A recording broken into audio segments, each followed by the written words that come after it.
returned back from cruising this summer for the past 3 months off and on.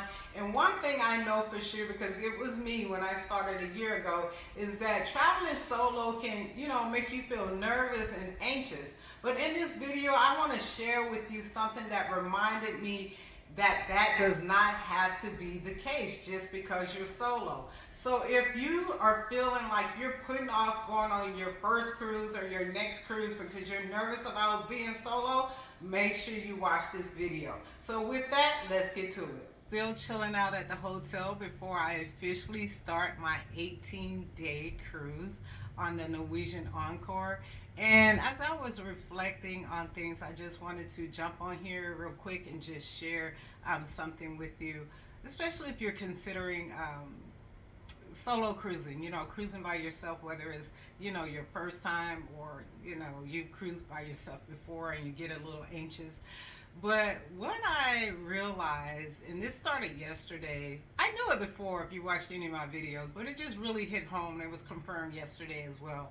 While I was traveling from Atlanta to get here to Miami, I happened to meet not one, not two, but three people along the way that will be on the same cruise as me, right? And so you might be wondering, well, okay, why is that such a big deal? Well, for me, it is because it's like it put me at ease, right? Even more so at ease.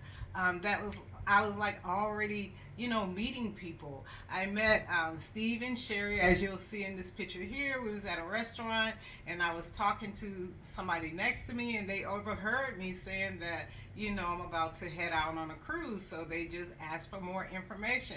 So that started our conversation. Then getting on the plane, the person sitting right next to me, we started talking, and she's going to be on the same cruise. She's not traveling solo. She's actually with her best friend and 8 other people. But once again, we're going to be, on the same cruise. And then the third person is someone that I met on my cruise in January out of San Diego. And if you haven't checked that out yet, I'll link it in the video. She's a fellow Air Force veteran, and she's going to be traveling on solo. Her name is Nancy. So I will be able to hook up with Nancy, again.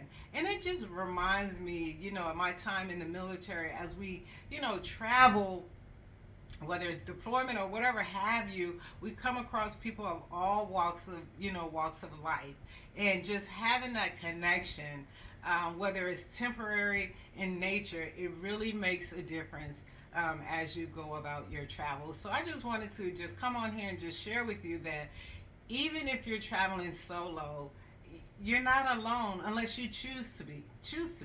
And to me, it's more so about, being intentional about connecting, if that's what I choose to do. So I just wanted to come on here and share that with you. And as always, never forget to redefine freedom for yourself, and I'll holler at you next time.